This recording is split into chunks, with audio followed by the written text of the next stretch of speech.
Baik, terima kasih. Assalamualaikum warahmatullahi wabarakatuh. Sebelumnya, perkenalkan nama saya Yulianti dari kelas B, Prodi D3 Teknologi Laboratorium Medis.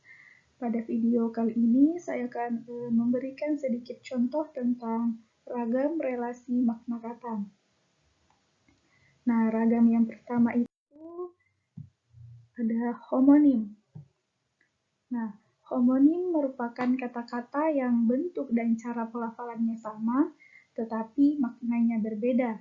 Contohnya itu ada Malang. Malang bisa berarti nama kota, bisa juga berarti nasib. Contoh yang kedua itu genting. Bisa bermakna atap, bisa juga bermakna darurat. Begitupun dengan contoh yang lainnya yaitu salam, tolak, dan kali. Ragam yang kedua itu ada homograf. Nah, homograf merupakan kata yang sama ejaannya dengan kata lain, tetapi berbeda lafal dan maknanya. Bisa kita lihat contohnya. Contoh pertama itu ada serang. Serang itu bisa bermakna gerakan tiba-tiba, bisa juga maknanya nama kota. Nah, contoh yang kedua itu ada memerah. Memerah bisa bermakna berubah warna menjadi merah, atau memerah bisa juga bermakna memerah susu. Seperti juga contoh yang lainnya yaitu tahu, apel, dan seri. Yang ketiga itu ada homofon. Homofon merupakan kata yang sama pengucapannya dengan kata lain, tetapi berbeda ejaan dan maknanya. Nah, contoh homofon itu ada contoh pertama itu rok yang artinya pakaian. Dengan rock yang artinya aliran musik. Nah, kata ini pengucapannya sama, tapi ejaannya dan maknanya berbeda. Sama halnya juga dengan kata bank, yaitu tempat menyimpan uang, dan kata bank untuk panggilan untuk kakak. Ragam yang keempat yaitu ada polisemi. Polisemi merupakan bentuk bahasa, kata, frasa, dan sebagainya yang mempunyai makna lebih dari satu. Makna yang terkandung bisa berupa makna konotasi atau makna denotasi. Contohnya itu ada tinggi. Nah, di sini tinggi bisa berarti panjang badan, bisa juga berarti sombong. Contoh yang kedua itu kepala. Nah, kepala juga bisa berarti bagian tubuh di atas leher tempat tumbuhnya rambut. Bisa juga berarti pemimpin. Begitupun dengan contoh yang lainnya. Ragam kelima itu sinestesia. Sinestesia adalah gaya bahasa yang mempertukarkan dua indera yang berbeda. Contohnya, di sini ada contoh kalimat. Kamu sangat manis saat memakai baju kebaya. Nah, di sini ada kata manis. Manis itu indera pengucapan bertukar dengan indera penglihatan. Yang kedua, ada suasana pesta semakin hangat saat seorang tamu menyanyikan lagu kemesraan. Di sini ada kata hangat. Nah, hangat itu indera peraba bertukar dengan indera penglihatan. Begitu pula dengan contoh-contoh selanjutnya. Ragam selanjutnya ada peoratif. Peoratif atau peorasi adalah pergeseran atau perubahan makna menjadi lebih buruk atau lebih rendah. Contohnya itu pergi, dipeorasi menjadi minggat.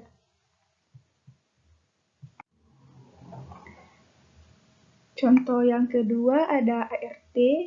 menjadi babu. Nah, yang ketiga itu melahirkan menjadi beranak. Selanjutnya ada amelioratif. Amelioratif atau ameliorasi merupakan pergeseran makna kata baru menjadi lebih sopan dari yang sebelumnya. Ameliorasi ini kebalikan dari peorasi. Contohnya, buta menjadi tunanetra, bui menjadi lembaga permasyarakatan. Jadi katanya itu menjadi lebih sopan dari kata yang sebelumnya. Selanjutnya ada hiponim. Hiponim adalah kata atau frasa yang maknanya terdapat dalam kata atau frasa yang sifatnya lebih umum. Contohnya itu ada hiu, paus, lele, itu kelompok ikan. Contoh kedua, durian, apel, dan nangka. Itu kelompok buah. Nah, begitu pula contoh selanjutnya. Selanjutnya ada kelas kata. Yang pertama, kata nomina. Kata nomina atau sering juga disebut sebagai kata benda merupakan kata yang menyatakan segala sesuatu yang dibendakan. Biasanya dapat berfungsi sebagai subjek atau objek dari klausa. Contohnya itu makanan, hewan, nama orang, desa, dan pelajar. Jadi kata nomina ini juga bisa disebut sebagai kata benda. Selanjutnya ada nominal. Nominal merupakan kalimat yang terdiri dari subjek dan pelengkap tanpa kata kerja atau verb, tetapi menggunakan to be sebagai pengganti kata kerja. Contohnya, di sini ada contoh kalimat. Saya sedang sakit hari ini. Saya itu sebagai subjek, sedang sakit sebagai predikat, dan hari ini sebagai keterangan waktu. Begitupun dengan contoh selanjutnya. Selanjutnya ada verba. Verba merupakan kata yang menyatakan perbuatan atau tindakan, proses, dan keadaan yang bukan merupakan sifat. Contohnya itu yang pertama mengatur, mendarat, melebar, menyempit, dan menyempit. Selanjutnya ada adjektiva. Adjektiva atau kata sifat adalah kelas kata yang mengubah nomina atau promina, biasanya dengan menjelaskannya atau membuatnya menjadi lebih spesifik. Adjektiva dapat menerangkan kualitas, kuantitas, kecukupan, urutan, kualitas, maupun penekanan suatu kata. Contohnya seperti keras, jauh, dekat,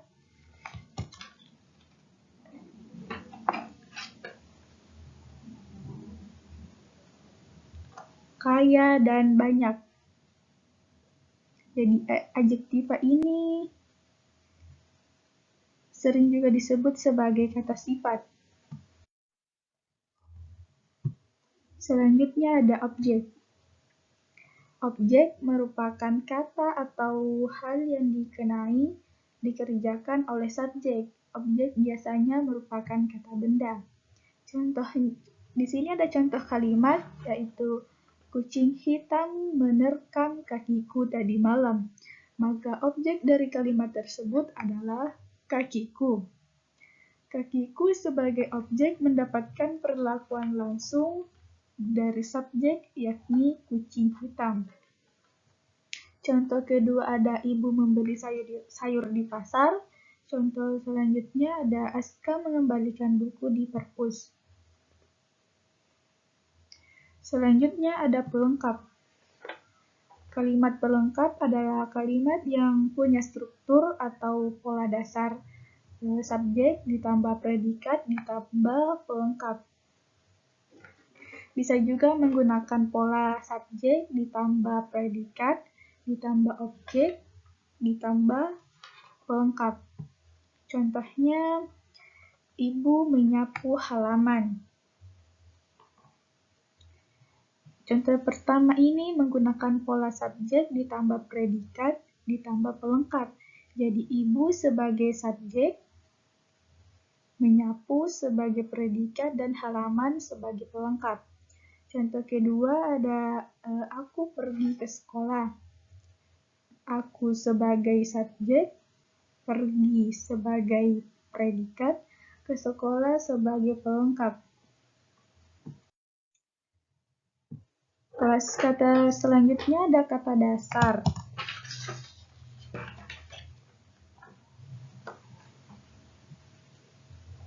Menurut KBBI, kata dasar adalah kata yang menjadi dasar bentukan dari kata yang lebih besar. Contohnya itu makan, minum, jauh, pergi, dan duduk. Contoh kalimatnya, adik makan nasi pecel. Nah, contoh kedua itu ada Nia sudah pergi tadi pagi.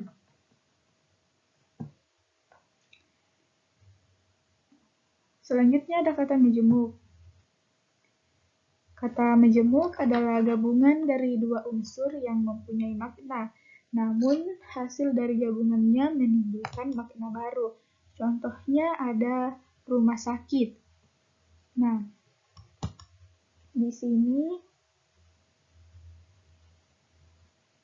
terdapat dua unsur yaitu rumah dan sakit.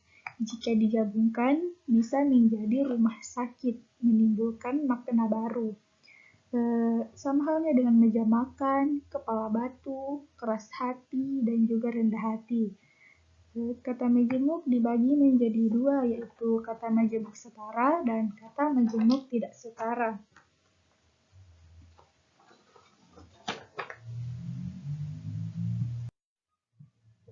Selanjutnya, kata baku.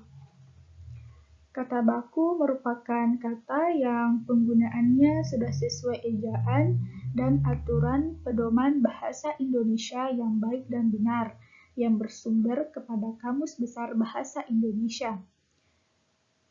Jadi kata baku ini kata yang sudah ada dalam KBBI, yang sudah sesuai dengan peraturan. Contohnya ada aktif, abjad, baterai, bosan, dan cabai. Yang selanjutnya ada kata non-baku. Nah, kata non-baku ini kebalikan dari kata baku, yang penggunaannya tidak sesuai aturan dan kaidah berbahasa Indonesia yang sudah ditentukan sebelumnya. Contohnya itu ada aktif, abjad, baterai, bosen, dan cabai. Nah, kata baku lagi terbagi menjadi 3. Ada slang, jargon, dan prokem. Yang pertama ada slang. Slang itu ragam bahasa tidak resmi dan tidak baku yang sifatnya musiman. Biasa dipakai kaum remaja atau kelompok tertentu untuk komunikasi. Contohnya kuy, gaskeun, gesrek, baper, dan pap, Richter.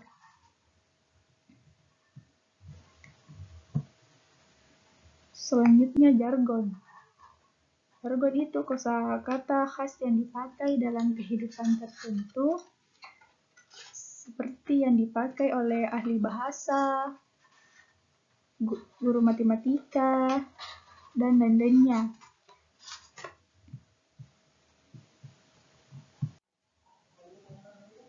Ini di sini nih seharusnya montir ya.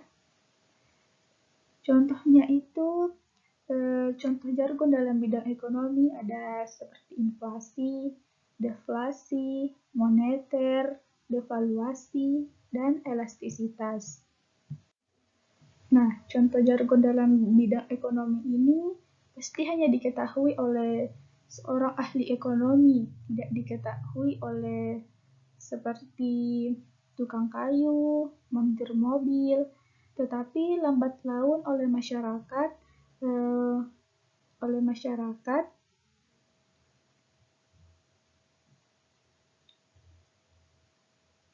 bahasa tersebut bisa digunakan untuk komunikasi sehari-hari.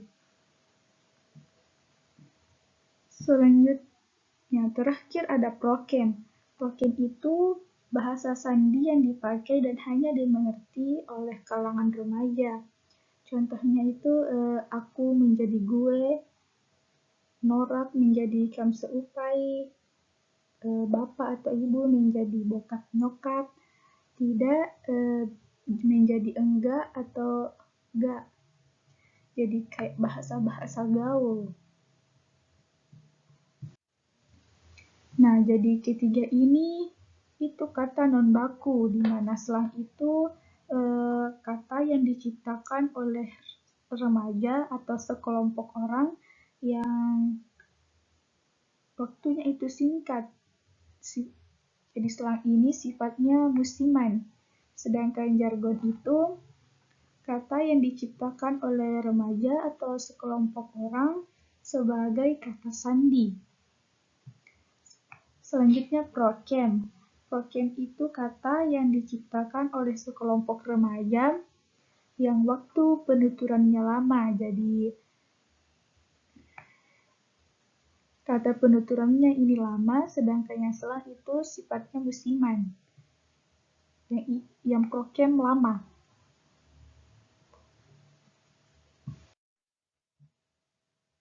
Nah, kita berada di slide terakhir. Mungkin cuma sampai di sini yang bisa saya sampaikan karena saya juga masih belajar, masih butuh bimbingan, dan video ini juga untuk memenuhi tugas bahasa Indonesia dari dosen saya. Sekian dan terima kasih. Wassalamualaikum warahmatullahi wabarakatuh.